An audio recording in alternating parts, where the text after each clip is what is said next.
morning. Thank you all for having us here. We're really honored to be here and to get to share a lot about what we're doing, where our company comes from, what we're doing, why we do what we do, the way we do it. So we are ISIS 3D. We are a young 3D printer company right now in Chicago. So I met my business partner Marc at the University of Chicago, which allegedly looks like this. Who here has been to Chicago? Probably a lot. It also looks like this, and that, and this. A lot of times it looks like this, which is not so good, or more to the point, that. So we came here, we were excited to be out of Chicago weather, if slightly.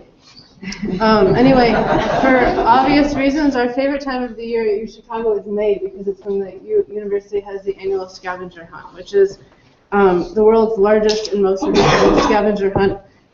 It involves how many people? I don't know. Thousands. Thousands of people. Thousands. A lot of the teams are around dorms. The team we scav with is about 100 people. It goes on for 4 days. You skip class, you skip eating, you don't sleep, you just go all night and all day on all sorts of impossible projects. The longest list we had a few years ago was about 350 items long. And I'm going to read you my favorites. This is one of my favorite items. They got googly eyes on top. Our big silver chapel. I think this was our team? I have no idea. I don't remember. This was not our team, I know that. These were lame. Anyway, some of my favorite items. Have a potato break sound barrier. Fix the CTA. Duct tape two LCDs together. A disappearing spoon made out of metal. A friend of Marc's did this. You want to talk about it? Yeah. It was a lot of fire involved. It was a little scary. There was huge noise and a lot of screaming, and I ran outside, and the spoon was gone. So it worked. This was an item. It took a long time to figure out what that was. This is a really unhelpful item. It's hidden in a campus building, whatever that means. This was an item that caused a lot of controversy, but several of the teams pulled a bunch of money together and got a lion and a tiger on campus. And then this is one of the most famous items from SCAV. In 1999, they built it. They didn't fire it up, and then they did fire it up. No, it never went critical, which is a good thing because it was in a dorm room, not a shed. There was even a New Yorker article the first year that I participated in SCAV. What was the author's name, Patricia? Marc's. Marc's, right. Patricia Marc's came and shadowed our team for several days. We were kind of wondering, who's this person like scribbling notes? This must be a spy from another team. It turned out a reporter from the New Yorker. And this is a cartoon they published with a lot of the items. This piano, Marc worked on a lot. It made mixed strings depending on what melody you played. It was completely analog, and so they had big row of solenoids and upside down pot bottles. And even when you hit the last B flat, it popped a martini into the cup. Anyway, I bring up SCAV because this is where the story of our company's founding begins, and also because it was a sort of formative experience for us and a lot of the other people that participated in it.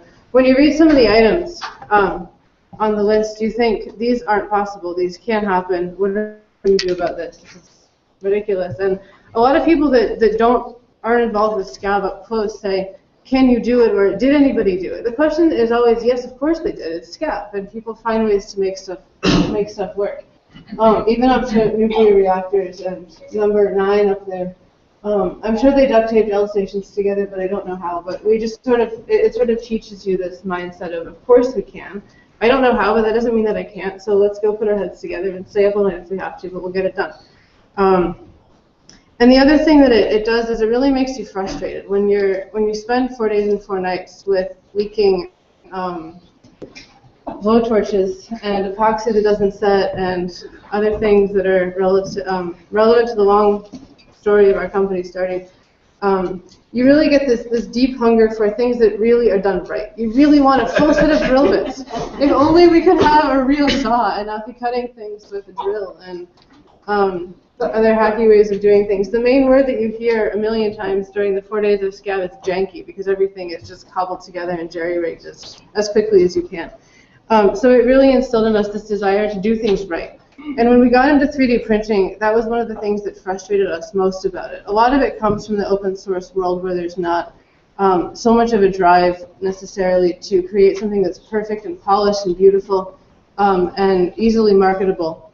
A lot of things aren't finished in the RepRap world, like the design of our first 3D printer. We named him Calvin after Calvin and Hobbes because he was the most recalcitrant thing I've ever worked with. You can see what the wiring looks like. It's not a great design. But when we got here, so this sort of taught us a lot about what we needed to know in order to design a really great 3D printer, but mostly it taught us that we really needed to work hard to design a 3D printer. So this was Calvin. This is how we got into it. This was sort of a random Scav-inspired project we were doing just to learn about computer-controlled machinery. And Marc is going to talk about what we learned from this and what happened next. But what was impressive was just that the technology was at a point where if somebody wanted to come along and really push the engineering hard and sort of set a new standard for how the engineering was getting done in this, they could do that. And they could really make a very powerful printer in that process. So we got ourselves a basement. It was a big mess most of the time. Here's our current space that looks a little nicer. But that's sort of some background on where we came from. So when we arrived in the scene, the 3D printer was at really this very interesting point. There are basically two worlds of 3D printers. There are commercial machines which retail for, well, they sell to companies for anywhere from 10 grand to well over $1 million in the case of some of the more impressive metal sintering machines. And then you've got these consumer machines, most of which are incredibly unreliable, don't work well, but are really neat to play with. Meanwhile, on the consumer end, there's the RepRap project, which is this great big open source project to build a completely self-replicating machine. It's a really neat idea. It's got a whole bunch of people into it. It's got a lot of very interesting, promising open source hardware. But as is the case with a lot of open source things I've experienced, although there are a lot of good ideas there, nothing works. Nothing is finished. Nobody has really conferred with each other. You have all of these different people who are coming up with different ways of solving variants on the same problem with somewhat different purposes and somewhat different resources at hand. And all of this is online, and nobody has really sat options A, B, and C down next to each other and figured out which works best and what still needs to be fixed about it. So we had this sort of wealth of open source design information on 3D printers that got us to the point of building this first machine, which basically worked, but was incredibly unreliable. And we wanted to get from there to something that really did work. There's a ton of hype about 3D printing these days, and this is used greatly to market printers. And it's so cool, it's the future. And what this overlooks in a lot of cases is that these machines aren't really useful. They don't work well, and they don't make things that are useful. We really wanted to make a machine that was useful. We wanted to make something that that we were concerned about print quality. We wanted to get something that made really usable parts, that made stuff that was quite faithful to what you had in CAD. And we wanted it to be reliable. In the beginning, we went through endless cycles of stuff that would come off the bed, delaminate partway through, and all manners of ways in which prints could fail. And we wanted something that would work really reliably. So, although we were sort of working from the starting point of this open source framework, we really wanted to get something that was finished. So, the first order of business in designing a machine that worked better was getting linear systems better. We've got the sort of printer we're working with, an extrusion-based printer, is essentially a Cartesian glue gun. You've got a hot end, a print head that puts out plastic, and axes that move around. It's essentially a 2.5-axis CNC machine. You get software that slices your model up, breaks each slice into traces, and then proceeds to trace them out layer by layer with the hot end. In order to get this to work well, you need good linear systems. You need positions to be repeatable. You need good layer stacking. So in the beginning, we were working with these machines that had sort of rod-based systems. And they were layer stacking on our first printer was awful. There was, meanwhile, a great deal of hype in the open source world about Rails, IGUS Rails, PBC Rails, stuff that was primarily designed for production line use that theoretically got this linear motion system down. We sort of hopped in this bandwagon for a little while, and we tried a whole bunch of things. But what we kept concluding was that there was too much slop in them. We weren't getting good linear motion. It wasn't working well. And this was really frustrating because we were hearing all this good stuff about how well this would solve the problem, and it just wasn't. And this was really our first experience with the sort of engineering one needs to do to get something like this to work. Everything needs to be tested, and stuff that seems to work doesn't necessarily work. You need to rigorously go through all the options. For the first round, we ended up back with rods. We figured out a float system that kind of made it work, but this left us with some troubles too. And eventually we wound up with what we're using in this machine, V-slot. It's really, I don't know if anybody here has worked with 80-20 extrusions, which are what our frame is based with. I think the fantasy of everybody designing anything with this is how you can get a linear system combined with your structural element, which is exactly what V-slot is. Basically, you've got a V groove profile. Then you've got these Delrin wheels that ride it, tightened by an eccentric spacer. This was really by far the way to get this done. This was the best solution to this problem. Another big issue was getting stuff to stick to the bed. First layers of print need to stick to the print bed, and they need to stay stuck throughout the whole print, and then they need to come off. It's really easy to come up with a bed to which things stick really well and never come off, and it's really easy to come up with a bed that things come off of very easily but don't stay stuck for the print.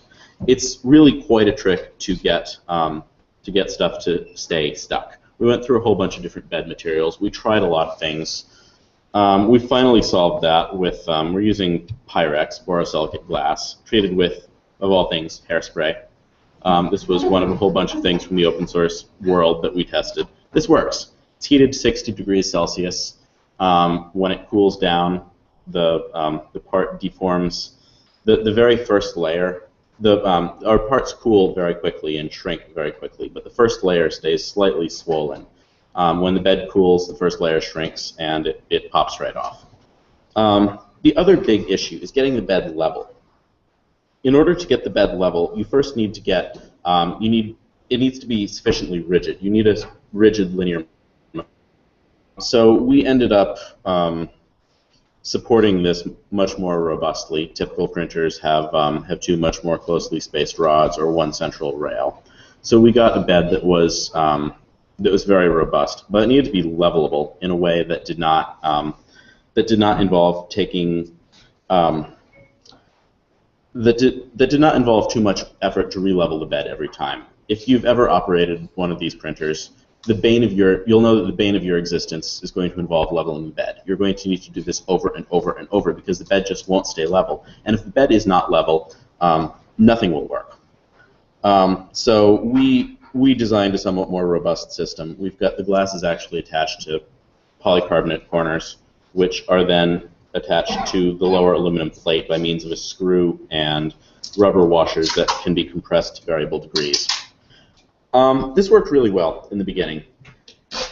And then as we moved toward a dual extruder design, that really made everything orders of magnitude more finicky. And so we wound up introducing a system that people in the open source world had developed but not come up with a good implementation of, which is dynamic bed leveling. Essentially, we have a servo that will lower a probe, just a limit switch. It will probe the bed in 3 places, calculate the plane of the bed from that, and then in real time do the offset with the z-axis, so that it will actually follow the plane of the bed, whatever it is, and it will build the entire object at a very slight slant, some fraction of a degree. So this allows us to get really much better use of our bed and much more reliable printing. This means that we've got really quite a large bed. It's a 12-inch square. and you can fill it up. You can use it reliably. Things will stick in all corners, not just the middle. The biggest issue, though, we spent quite a while trying to get these reliability matters down. But at the end of the day, this technology is really limited by printing one layer on top of another. You can do you can bridge gaps, you can do overhangs, but fundamentally you need to have one layer go down on top of the one before it. The solution to this is soluble support. Basically, instead of having just one extruder, as most consumer 3D printers have, you have two. These need to be perfectly level, which we solved with thumb wheels. It's actually very slightly adjustable, so you can get them flawlessly level. Then one puts down the material you use, which we're printing primarily with PLA, and another puts down a soluble medium, like polyvinyl alcohol. So you have an automatically generated support structure from your slicing software, and this is printed in the support material. When the print is done, it comes off the bed, you put it in a bucket of water overnight, the support material goes away, and you're left with just the print you want. This frees you to do any geometry at all. So this was sort of this thing that was on the horizon. Everybody was talking about how to pull this off. And nobody really had a good solution. Nobody could really get two nozzles to work well together. Because of this one patent, this technology was originally developed by a company called Stratasys back in '89. And this was under patent until 2009 then, which is, after this patent expired, we saw the explosion of 3D printer development. One thing that is still under patent, though, is the fairly obvious idea to anybody who's spent a while fighting with this problem of raising one nozzle when it's not in use, then lowering it again to be lower than the other nozzle. So we had to come up with a way around this. We finally figured this out with the adjustability. But this was one major impediment that was preventing a lot of people from really coming up with a good soluble support printer. The other issue is you need a print head. You need to get two of these things onto a carriage, and the standards for reliability are very high. They need to, if you've got two of them, you've got twice as much as can go wrong, and it's just got to not fail. So we designed this print head from scratch, and this was a really interesting experience because as we designed this printer, it's designed for printed parts. This is one of the great things about this technology. You can prototype really quickly. You can iterate. This printer, a lot of the parts of it are either off-the-shelf things like 80/20 extrusions or parts that are actually printed on it. All the printed parts in this have gone through at least a dozen iterations. We tried things over and over and over to get them to work. When you're dealing with print heads, stuff that needs to get hot, you're dealing with metal parts. Metal parts are a lot harder to prototype. We did not have a machine shop in-house. We needed to work with somebody. Every iteration was, at least a week and at least $500. It's a big project. So it really illustrates how useful this machine is in terms of prototyping things in plastic and how great it will be when in the future we can do this in metal. Anyway, what we ended up with was a mechanism that drives filament from both ends. The plastic filament that we put in is fed through. Typically, it's fed through by one single feed wheel with then an idler against it. We use two feed wheels, which are driven by gears from both sides. This enables us to get really a death grip on it. It's geared down. We've got a ton of force. This means we can use a much smaller melt chamber, and thus we can have a lot less ooze from the inactive extruder. This really solves this problem. We've got both extruders working now, and we're the next big issue to solve is how to get support material to stick to the print, to the PLA. This we figured out. We were experimenting with a bunch of things. Standing there with the hairdryer on it to heat it up, you figure out that if the substrate is heated to around 60 Celsius, stuff sticks. If it's not, it doesn't. So we experimented with little blocks of metal that we could put in the nozzle to communicate some of the heat from the heater block down. This works. By the time we are back in Chicago, we will have our final version of the nozzle in hand, and then we will be able to get a little bit further with this. So far, we've got basic soluble prints working. We don't have any here, but in another week or so, we should have that completely cracked. So this was, we started in this project about 1.5 years ago. We were in R&D getting the first machine done until last summer, when we had a basic version of this that used rods and one extruder out in the market for pre-orders, assuming that we're gonna get these shipped in about 3 months. So we start taking pre-orders, and we get a whole bunch of emails asking us about, so when are 2 nozzles going to happen? When are you going to be able to do soluble support? And we thought, we'd really like to develop this. We'd been talking about that, and we finally realized we couldn't do it in the time frame, so we launched beforehand. So eventually we sent out an email to our customers and said, look, you guys, if you want to wait a little bit longer, we think we can do soluble support. And we'll give you the same price for the dual extruder printer that you got for the single extruder printer. And the reaction was overwhelmingly positive. Everybody wants to go ahead with this. So we naively say, okay, we're going to go ahead with this. We're going to get this done in 2 months. This was, in retrospect, probably not the best move. But as a result of this, we've got soluble support just about cracked now 6 months later. Our customers are amazing and have been incredibly patient for the most part. This is one interesting thing.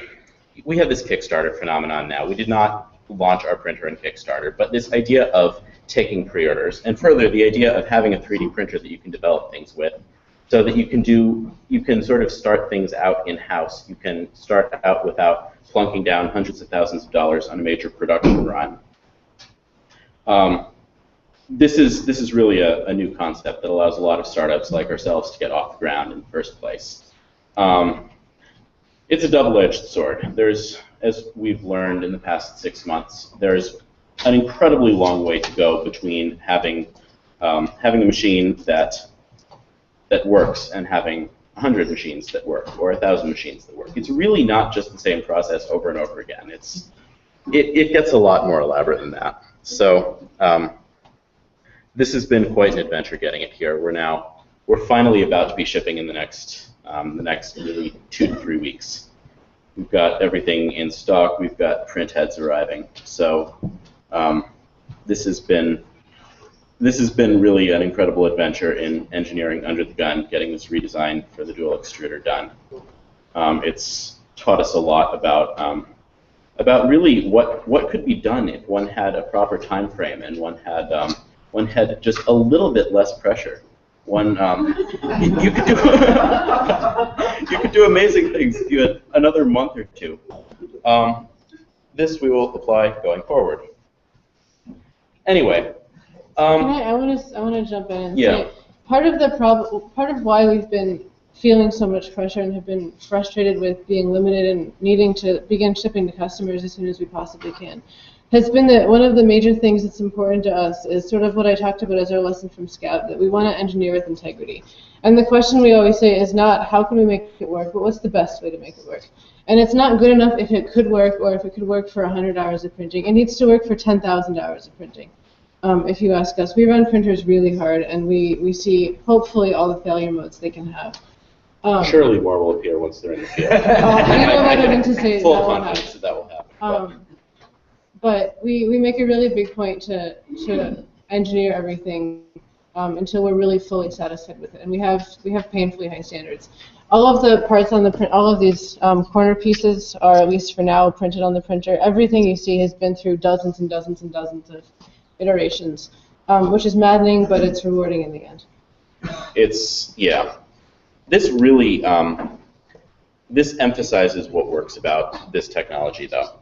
Basically, in terms of applications, which is where this eventual tie into IoT happens, there are 3 things that 3D printers are good for now. Really 2.5. They're great for prototyping. It's really good to be able to go through a lot of versions of something fast. It's good for short-run manufacture. If you want to make 10,000 of something out of plastic, injection molding is a fantastic way to go. If you want to make 100 of something or 1,000 of something, this really makes that possible on a much lower budget. And the third thing, which is in the title of this talk, and is what's getting a ton of hype right now is personal manufacturing. The idea eventually is that you be able to download things, you be able to, instead of buying them, and you can create them in-house. This hasn't happened yet. But what this is good for is coming up with initial versions of things, coming up with one-off projects, making parts that would not otherwise be easy or practical to make. You can see some of those out on the table. We've done some specifically for the show. Yeah, the tie-in here is we've got enclosures for boards, which is really quite an effective use. It makes it possible to, you can put things together otherwise, but with a case it's possible to deploy things. But this really the potentials of 3D printing really go a long way beyond making boxes. What this gets you in the future is it gets you customizability, but it also gets the ability to do mechanical things a lot more easily. Electronics have made it possible to chips are easy to mass produce, and it's possible to have really elaborate electronic systems that are widely deployed, but 3D printing is going to make it also possible to have mechanical systems that would otherwise be really expensive that are also widely deployed. Going forward, this means that in addition to having sensors in devices, we can also have feedback. We can have devices that interact with the world. We can have mechanical systems that really were previously just prohibitively complicated that are no longer prohibitively complicated. Further, eventually, as you get into more advanced forms of printing, as you get into the ability to make electronic things, you get really at what makes IoT work in the first place, which is making really elaborate, complicated systems mass producible, making them inexpensive, making them widely deployable. And I think that in the future, 3D printing will play a major role in making, in particular, customizable, very elaborate things deployable. Anyway, questions? Yeah, if you have a couple questions, I think it'd be kind of cool to, maybe as Bulat gets queued up here to me, this is just really, obviously, incredible, impressive stuff what they've accomplished. So a nice round of applause, I think.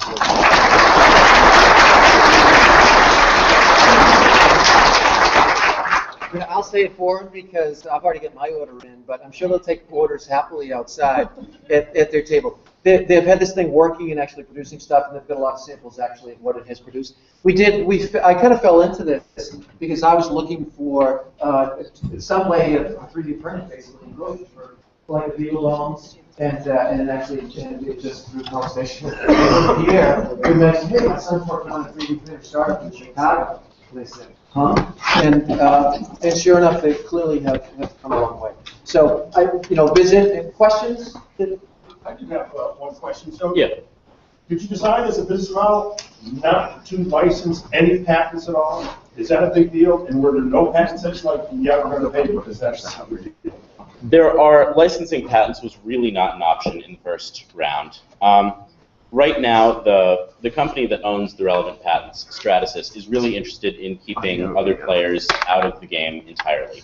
This really limited us. There were two patents that stood in the way. There was the rocking dual extruder patent, and there was the idea of putting a thing in a heated build chamber.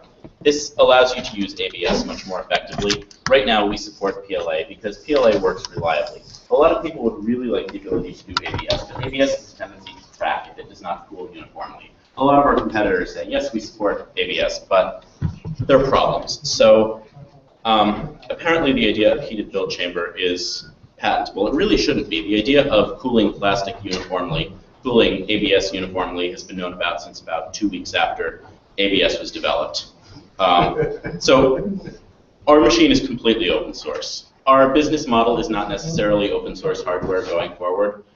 I think open source is great for getting ideas around, for making things work in the first place. And I think that it's very important that underlying technologies not be overly patentable. The idea of patenting this, well, this is trademarked, so our printer cannot technically be called this, but FDM, fused deposition modeling. The idea of patenting this Cartesian glue gun is a little bit ridiculous, and it slowed down the development of this greatly. I think that basic stuff like this really should not be patentable. And given that we are coming out of this open source community, our initial machine is completely open source. We're putting all this information back where it came from. Going forward, we're patenting some specific things and future technologies that we're working on, but not core technologies the way it has been done in this case. Any other questions? Are you selling parts to other makers at all? We're not selling parts right now. We're selling fully done machines. There are a ton of kits on the market. Our machine is not a kit. It ships with an ungodly amount of air so that you can take it out of the box and it can print right away, so that there can be no drama getting things set up.